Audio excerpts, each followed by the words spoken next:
Welcome to wishful ಅಡುಗೆ ಮನೆ. ಏನಪ್ಪ ಇವತ್ತೇ ಇವ್ರು ತೊಗೊಂಡು ಬಂದಿದ್ರಂತ ಇವತ್ತೇ ನಾವು ಜೋಳದ ಹಿಟ್ಟಿಂದ ತುಂಬಾ ದಿಢೀರಂತ ಆಗುವಂಥ ಮತ್ತು 15 ದಿವಸನೂ ಕೆಡಲಾರ್ದಂಥದ್ದು ಒಂದು ರೆಸಿಪಿನ ಇವತ್ತು ನಾವು ಮಾಡೋಣ. ಇಲ್ಲಿ ಬರೀ ಜೋಳದ ಹಿಟ್ಟನ್ನು ಯೂಸ್ ಮಾಡಿಬಿಟ್ಟು ಮಾಡುವಂಥ ಇವತ್ತಿಂದು ಈ ರೆಸಿಪಿ. ಸೊ ಇದು ಏನಪ್ಪ ಮಾಡೋದು ಅಂತ ನೋಡೋಣ. ಅದಕ್ಕಿಂತ ಮುಂಚೆ ನಾನು ಹೇಳ್ತೀನಿ, ಇಲ್ಲಿ ನಾನು ಜೋಳದ ಹಿಟ್ಟನ್ನು ಒಂದು 4 ಕಪ್ಪದಷ್ಟು ತೊಗೊಂಡಿದ್ದೀನಿ. ಮೆಜರ್ಮೆಂಟ್ ವೈಸ್ ನೋಡೋಕ್ಕೆ ಹೋದರೆ ಒಂದು ಅರ್ಧ kg ಅಷ್ಟು ಜೋಳದ ಹಿಟ್ಟಿದೆ. ನಿಮಗೆ ಎಷ್ಟು ಕ್ವಾಂಟಿಟಿ ಬೇಕೋ ಅಷ್ಟು ಕ್ವಾಂಟಿಟಿದಲ್ಲಿ ನೀವು ಜೋಳದ ಹಿಟ್ಟನ್ನು ತೊಗೋಬೋದು. ಯಾಕಂದರೆ ಇಲ್ಲಿ ಬರೀ ನಾವು ಜೋಳದ ಹಿಟ್ಟನ್ನೇ ಯೂಸ್ ಮಾಡೋದ್ರಿಂದ ಇಲ್ಲಿ ಪರ್ಫೆಕ್ಟ್ ಅದೇ ಮೆಜರ್ಮೆಂಟ್ ಬೇಕಂತೇನಿಲ್ಲ. ಬರೀ ನಾ ಹೇಳೋವಂಥ ಟಿಪ್ಸನ್ನು ಫಾಲೋ ಮಾಡಿ ಸಾಕು. ಇವಾಗ ಇದಕ್ಕೇ ರುಚಿಗೆ ತಕ್ಕಷ್ಟು ಉಪ್ಪು ಹಾಕ್ಕೊಳ್ಳೋಣ. ಒಂದು ಅರ್ಧ ಸ್ಪೂನಷ್ಟು ಅರಿಶಿಣದ ಪುಡಿನ ಹಾಕ್ಕೊಳ್ಳೋಣ. ಇವಾಗ Guntur Byadgi mix red chilli ಪೌಡ್ರನ್ನು ಹಾಕೊಳ್ಳೋಣ.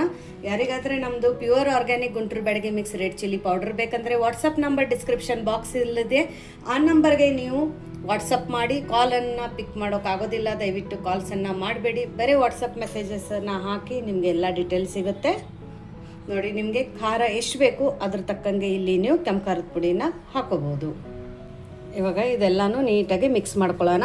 ಇವತ್ತಿಂದ ಏನಪ್ಪ ಇವ್ರು ರೆಸಿಪಿ ಮಾಡ್ತಾಯಿದ್ದೀರಂತೀರಾ? ಹೌದು, ಇವತ್ತೇ ಒಂದು ತುಂಬಾ ಡಿಫ್ರೆಂಟ್ ಸ್ನ್ಯಾಕ್ಸನ್ನು ಮಾಡ್ತಾಯಿದ್ದೀವಿ. ಮಕ್ಕಳದು ಲಂಚ್ ಬಾಕ್ಸಿಗೆ, ಸ್ನ್ಯಾಕ್ಸ್ ಬಾಕ್ಸಿಗೆ ಪ್ಯಾಕ್ ಮಾಡೋಕ್ಕೆ, ಆಮೇಲೆ ಸೈಡ್ ಡಿಶ್ ಆಗಿನೂ ಮನೆಯಲ್ಲಿನೂ ಕೂಡ ನಮಗೆ ಟೀ ಟೈಮ್, ಕಾಫಿ ಟೈಮಕ್ಕೆ ತಿನ್ನೋಕ್ಕೆ ಒಂದು ಸ್ನ್ಯಾಕ್ಸನ್ನು ಮಾಡ್ತಾಯಿದ್ದೀವಿ. ಇವಾಗ ಇದನ್ನು ಮಾಡಬೇಕಾದ್ರೆ ಸುಮಾರು ಕ್ವಶನ್ಸ್ ಬರುತ್ತೆ. ಯಾವ್ಯಾವ ಥರ ಕ್ವಶನ್ಸ್ ಬರುತ್ತೆ ಅಂತಲೂ ನಾನು ನಿಮಗೆ ಹೇಳ್ತೀನಿ. ಫಸ್ಟ್ ಇದನ್ನೆಲ್ಲನೂ ನೀಟಾಗಿ ಈ ಥರ ಮಿಕ್ಸ್ ಮಾಡ್ಕೊಳ್ಳೋಣ.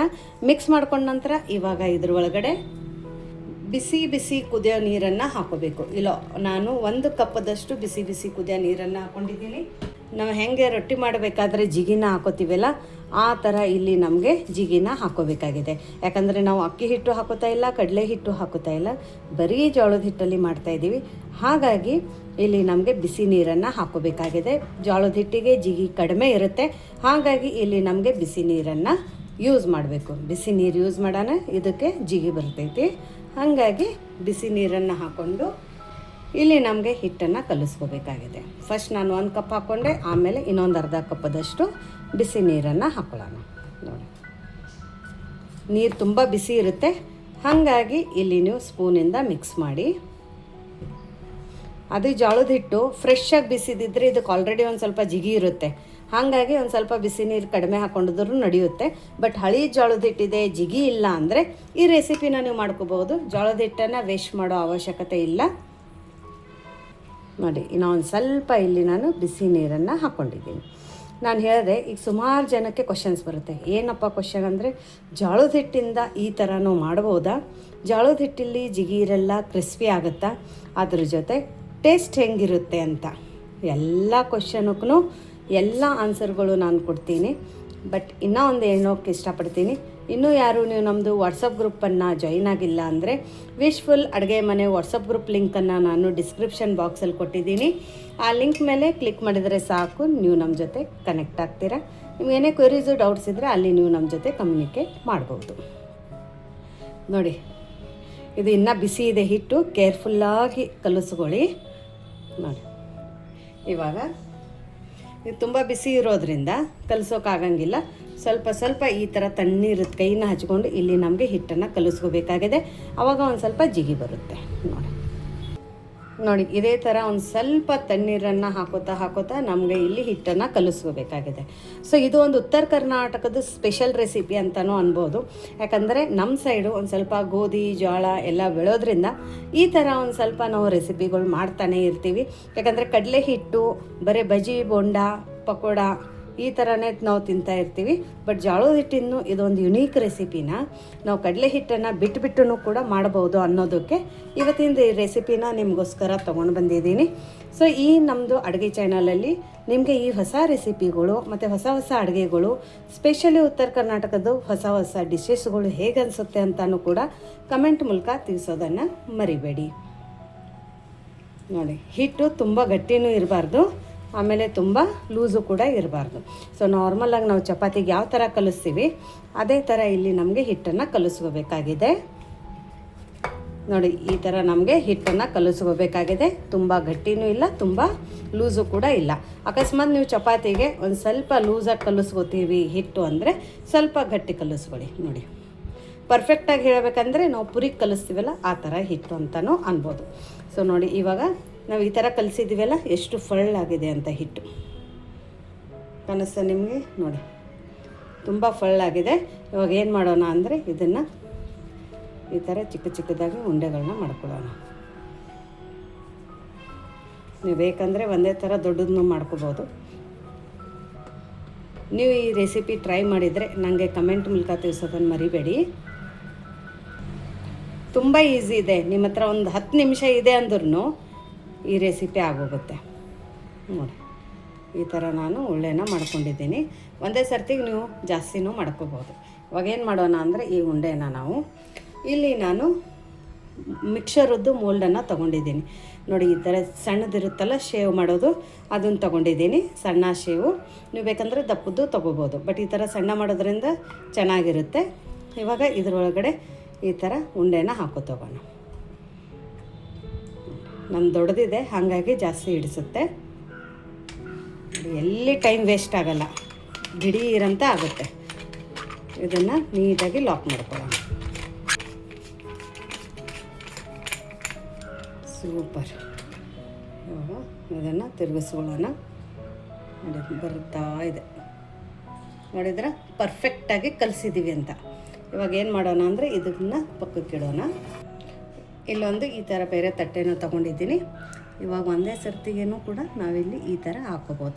ಜಾಸ್ತಿ ದಪ್ಪ ಬೇಡ, ನಾನು ಈ ಥರ ಚಿಕ್ಕ ಚಿಕ್ಕದಾಗೇ ತೊಗೋತಾ ಇದ್ದೀನಿ.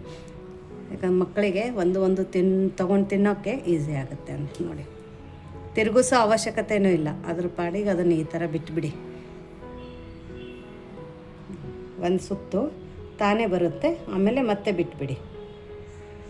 ಎಷ್ಟು ಚೆನ್ನಾಗಿ ಎಳೆ ಬರ್ತಾಯಿದೆ ಅಂತ. ಸೂಪರ್. ಈ ಥರನೂ ಬೇಡ, ಟೈಮ್ ತಗೋತಿದೆ ಅಂದರೆ ನೀವು ಡೈರೆಕ್ಟಾಗಿ ಶೇವ್ ಥರನೂ ಕೂಡ ಮಾಡ್ಬೋದು. ಸ್ವಲ್ಪ ಲೈಟಾಗಿ ಈ ಥರ ಪ್ರೆಸ್ ಮಾಡಿ. ನೋಡಿ ಇಷ್ಟು ಪರ್ಫೆಕ್ಟಾಗಿ ಬಂದಿದೆ. ಇದನ್ನು ನಿಧಾನಕ್ಕೆ ಹಿಂಗೆ ಎತ್ತಿಬಿಟ್ಟು ಇವಾಗ ಎಣ್ಣೆ ಒಳಗಡೆ ಬಿಡೋಣ. ನೋಡಿ ಜೋಳದ ಹಿಟ್ಟಿಂದಿದೆಲ್ಲ ಸ್ವಲ್ಪ ಕಟ್ಟಾಗಿದ್ರೂ ಟೆನ್ಷನ್ ಮಾಡ್ಕೋಬೇಡಿ. ಈ ಥರ ಕೈಯಲ್ಲಿ ಒಂದು ಸ್ವಲ್ಪ ಪ್ರೆಸ್ ಮಾಡಿ ಆಮೇಲೆ ಇದನ್ನು ಈ ಥರ ತಗೊಂಡು ನೋಡಿ ಇವಾಗ ಎಣ್ಣೆ ಬಿಸಿ ಆದ ತಕ್ಷಣ ಇದ್ರೊಳಗಡೆ ಬಿಡೋಣ. ಫ್ಲೇಮನ್ನು ಮಾತ್ರ ಲೋ ಫ್ಲೇಮಲ್ಲಿ ಇಟ್ಕೊಳ್ಳೋಣ ಎಣ್ಣೆ ಕಾಯ್ದ ನಂತರ, ಯಾಕಂದರೆ ಬೇಗ ಬೇಯುತ್ತೆ ಇದು. ಎಷ್ಟು ಹಿಡಿಸುತ್ತೆ ಅಷ್ಟೇ ಹಾಕೋಣ. ಫ್ಲೇಮನ್ನು ಮಾತ್ರ ಲೋ ಫ್ಲೇಮಲ್ಲಿನೇ ಇಡೋಣ. ಹಾಕಿದ ತಕ್ಷಣ ಒಮ್ಮೆ ತಿರುಗಿಸೋಕೆ ಹೋಗಬೇಡಿ, ಕಟ್ಟಾಗೋ ಚಾನ್ಸಸ್ ಇರುತ್ತೆ. ಇದನ್ನು ಒಂದು ಸ್ವಲ್ಪ ಸ್ಪೆಷಲ್ಸಿಂದ ಮಾಡ್ಕೊಳ್ಳೋಣ. ನೋಡಿ ಇವಾಗ ಈ ಸೈಡನ್ನು ಕೂಡ ತಿರುಗಿಸ್ಕೊಳ್ಳೋಣ. ಸೂಪರ್. ನೋಡಿ ಇವಾಗ ನಾ ಹೇಳೋದಲ್ಲ, ಸುಮಾರು ಡೌಟ್ಸ್ ಇರುತ್ತೆ. ಇದು ಎಣ್ಣೆಯಲ್ಲಿ ಬರುತ್ತೋ ಬರಲ್ಲೋ, ಯಾವ ಥರ ಬರುತ್ತೆ, ಸಾಫ್ಟ್ ಬರುತ್ತೋ ಕ್ರಿಸ್ಪಿ ಬರುತ್ತೋ ಇಲ್ಲೋ ಅಂತ. ಪ್ರೂಫ್ ನೋಡಿ ಇಲ್ಲೇ ಇದೆ. ಮತ್ತು ಇದೇನು ಜಾಸ್ತಿ ಎಣ್ಣೆ ಎಳ್ಕೊಳ್ಳಲ್ಲ, ಯಾಕಂದರೆ ನಾನು ಇದನ್ನು ಆವಾಗವಾಗ ಕಡಲೆ ಹಿಟ್ಟನ್ನು ಯೂಸ್ ಮಾಡಲ್ಲ. ಬಟ್ ಈ ಥರ ಮಾಡ್ತಾನೆ ಇರ್ತೀನಿ ಮಕ್ಕಳಿಗೋಸ್ಕರ. ಯಾಕಂದ್ರೆ ಮಕ್ಕಳು ಬೆಳಗ್ಗೆ ಹೋದರೆ ಇನ್ನು ಸಂಜೆನೇ ಬರ್ತಾರೆ 4:30 ಹಂಗೆ. ಸೊ ಅವರಿಗೆ ಸ್ನ್ಯಾಕ್ಸ್ ಬ್ರೇಕಕ್ಕೆ ಅಂತ ಈ ಥರನೂ ನಾವು ಫ್ರೂಟ್ ಜೊತೆ ಕಟ್ಟಿದರೆ ಅವ್ರು ಖುಷಿಯಾಗಿ ತಿಂತಾರೆ. ನೋಡಿ ಇವಾಗ ಇದನ್ನು ತಕ್ಕೊಳ್ಳೋಣ. ಇವಾಗ ನೋಡಿ ಇನ್ನೊಂದು ಮೆಥಡ್ ಅಂದರೆ ಡೈರೆಕ್ಟ್ ನಾವು ಶೇವ್ ಥರನೂ ಕೂಡ ಇದ್ರೊಳಗಡೆ ಬಿಡ್ಬೋದು. ನೀವು ಆ ಥರನೂ ಮಾಡ್ಬೋದು, ಈ ಥರನೂ ಮಾಡ್ಬೋದು. ನೋಡಿ ಎಳೆ ಎಲ್ಲಿ ಕಟ್ಟಾಗಿಲ್ಲ, ನೋಡಿದ್ರಲ್ಲ ಇನ್ನೂ ತನಕ ಎಳೆ ಹಾಗೆ ಇದೆ. ಸೊ ಇದು ಪರ್ಫೆಕ್ಟಾಗಿ ಇದೆ.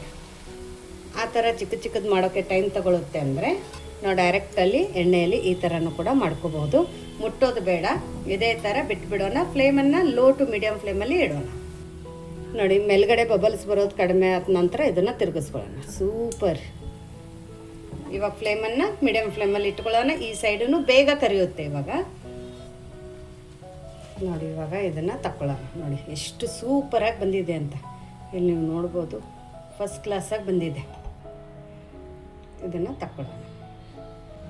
ನೋಡಿ ಫ್ಲೇಮನ್ನು ಮತ್ತೆ ಲೋ ಫ್ಲೇಮಲ್ಲೇ ಇಟ್ಕೊಂಡು ಮತ್ತೆ ಅದೇ ಥರ ಹಾಕೋಣ.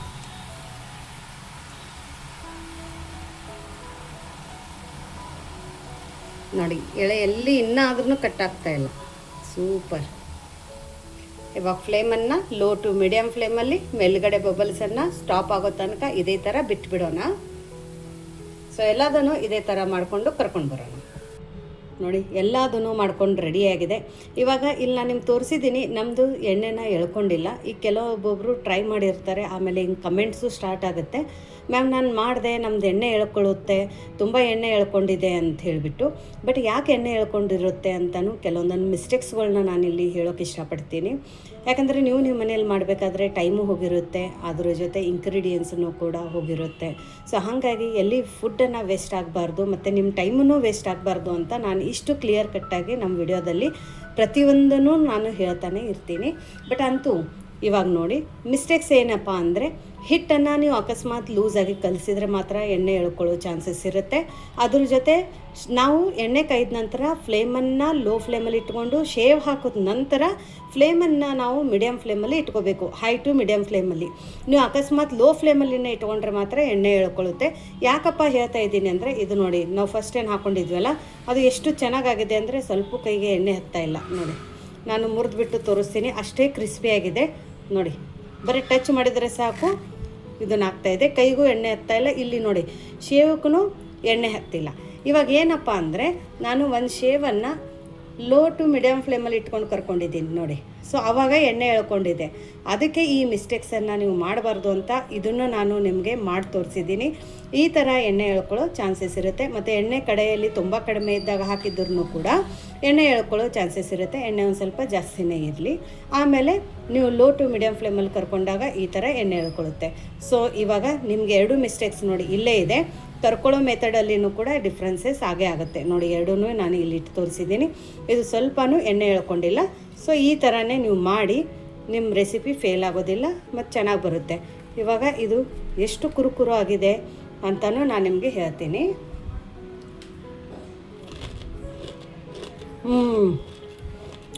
ತುಂಬಾ ಚೆನ್ನಾಗಿದೆ. ಒಂದು ರೆಸಿಪಿ ಅನ್ಬೋದು. ಕಡಲೆ ಹಿಟ್ಟು ಅಕ್ಕಿ ಹಿಟ್ಟು ಇಲ್ಲದೇನೂ ಕೂಡ ನಾವು ಬರೀ ಜೋಳದ ಹಿಟ್ಟಲ್ಲಿನೂ ಕೂಡ ಈ ಥರ ಒಂದು ರೆಸಿಪಿನ ಮಾಡ್ಕೋಬೋದು. ಮಕ್ಕಳಿಗೆ ಸ್ನ್ಯಾಕ್ಸ್ ಬಾಕ್ಸಿಗಾಗಿರ್ಬೋದು. ತುಂಬಾ ಸಖತ್ತಾಗಿದೆ. ಇದೆ. ಅಕ್ಕಿ ಹಿಟ್ಟು ಕಡಲೆ ಹಿಟ್ಟು ಇಲ್ಲದನ್ನು ಕೂಡ ಈ ಥರ ನಾವು ಒಂದು ರೆಸಿಪಿನ ಮಾಡ್ಕೋಬೋದು. ನೋಡಿ ಚಿಕ್ಕದನ್ನು ಮಾಡ್ಕೊಂಡಿದ್ವಲ್ಲ ಮಕ್ಕಳು ಲಂಚ್ ಬಾಕ್ಸಿಗೆ ಹಾಕೋದೆ, ಅದನ್ನು ಕೂಡ ಎಣ್ಣೆ ಎಳ್ಕೊಂಡಿಲ್ಲ. ಅಷ್ಟು ಚೆನ್ನಾಗಿ ಬಂದಿದೆ. ಇದನ್ನು ಕೂಡ ನೋಡಿ ಹಿಡಿದನ್ನೇ ಮುರಿಯುತ್ತೆ, ಅಷ್ಟು ಕ್ರಿಸ್ಪಿಯಾಗಿದೆ. ಸೊ ಇವತ್ತಿಂದ ಈ ಹೊಸ ರೆಸಿಪಿ ನಿಮಗೆ ಹೇಗೆ ಅನ್ನಿಸ್ತು ಅಂತ ಕಮೆಂಟ್ ಮೂಲಕ ತಿಳಿಸೋದನ್ನು ಮರಿಬೇಡಿ. ನಾವು ಮತ್ತೆ ಸಿಗೋಣ ಇದೇ ಥರ ಹೊಸ ರುಚಿ, ಹೊಸ ಅಡುಗೆ ಜೊತೆ ನಮ್ಮ ವಿಶ್ ಫುಲ್ ಅಡುಗೆ ಮನೆಯಲ್ಲಿ. Thank you.